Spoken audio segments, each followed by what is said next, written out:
Assalamualaikum warahmatullahi wabarakatuh. Hai anak-anak salih-salihah semuanya.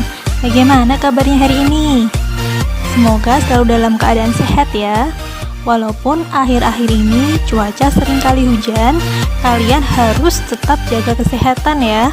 Kembali lagi dengan Ustadzah. Hari ini kita akan belajar tentang cuaca, musim, dan iklim. Pada pertemuan pertama, kita akan mempelajari bagaimana menemukan informasi dari teks tentang cuaca, musim, dan iklim. Ayo anak-anak, ingat kembali ya, setiap teks memiliki pokok-pokok informasi.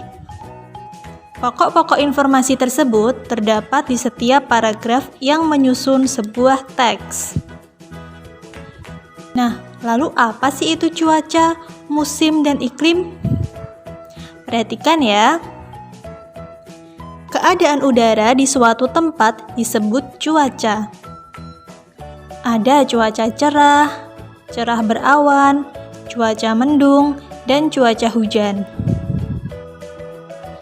Keadaan cuaca yang terjadi dalam waktu yang lama disebut musim. Di Indonesia ada 2 musim, yaitu musim hujan dan musim kemarau.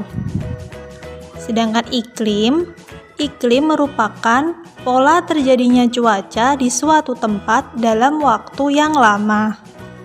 Indonesia beriklim tropis karena banyak menerima sinar matahari dan Indonesia letak geografisnya berada pada garis khatulistiwa. Garis khatulistiwa adalah garis hayal tengah bumi. Pada pembelajaran kedua, yaitu tentang menemukan pokok-pokok informasi berkaitan dengan musim di Indonesia. Untuk mengidentifikasi pokok-pokok informasi, bacalah teks dengan cermat dan tandai kata-kata yang penting.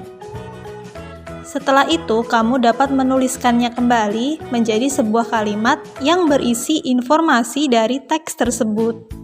Kemudian yang ketiga, menceritakan kembali percakapan yang diperagakan. Untuk dapat menceritakan kembali informasi dengan lengkap dan jelas, kita sebaiknya mengidentifikasi terlebih dahulu topik yang dibicarakan. Informasi penting dicatat supaya dapat disampaikan kembali dengan lengkap dan jelas. Nah, di sini ada contoh percakapan ya, antara Fitri dan kakak. Kita baca yuk.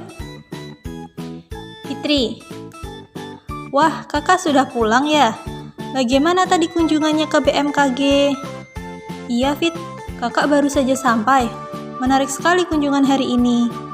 Kakak tadi dijelaskan tentang pengaruh perubahan iklim di Indonesia loh. Apa itu perubahan iklim kak? Kamu pernah merasakan cuaca yang berubah secara tiba-tiba Fit? Nah, perubahan iklim adalah perubahan pola cuaca yang terjadi dalam waktu puluhan tahun dan tercatat secara sistematis, Fit. Oh, jadi perubahan cuaca yang tiba-tiba adalah salah satu akibat dari perubahan iklim ya, Kak? Benar, Fitri.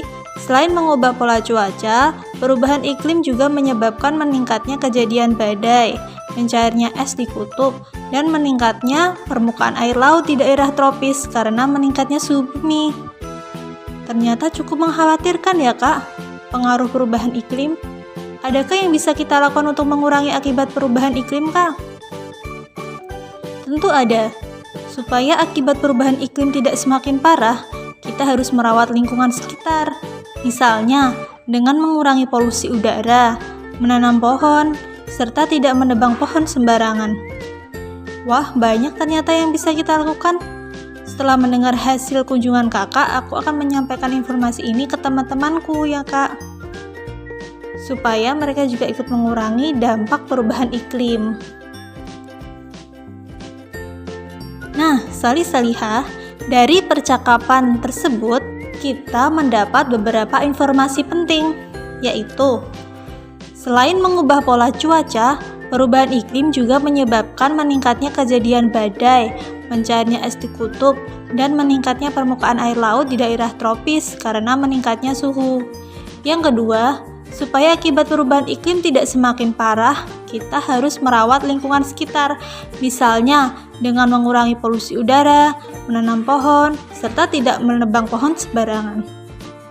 Yang keempat, menemukan makna istilah khusus. Untuk dapat menemukan istilah khusus, kamu dapat membaca teks cermat dan menandai kosakata yang berkaitan dengan tema teks. Makna istilah khusus tersebut dapat kamu temukan dalam Kamus Besar Bahasa Indonesia atau KBBI. Yang kelima, menuliskan pokok-pokok informasi. Sebuah teks tersusun dari paragraf-paragraf yang mengandung pokok-pokok informasi.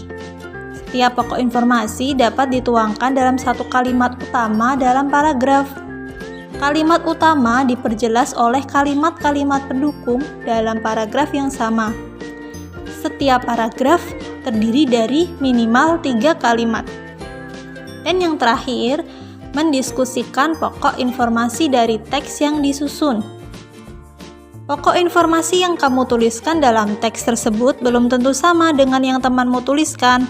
Hal tersebut dipengaruhi oleh perbedaan pemikiran kalian sebagai penulis. Untuk memperkaya pengetahuan, kalian dapat mendiskusikan pokok informasi berdasarkan teks yang sudah kalian susun. Dengan cara berdiskusi, kalian akan dapat memahami sudut pandang penulis lain. Demikian yang dapat Ustadzah sampaikan untuk pembelajaran bahasa Indonesia subtema cuaca, musim, dan iklim kali ini. Semoga bermanfaat untuk anak-anak semuanya, dan wassalamualaikum warahmatullahi wabarakatuh.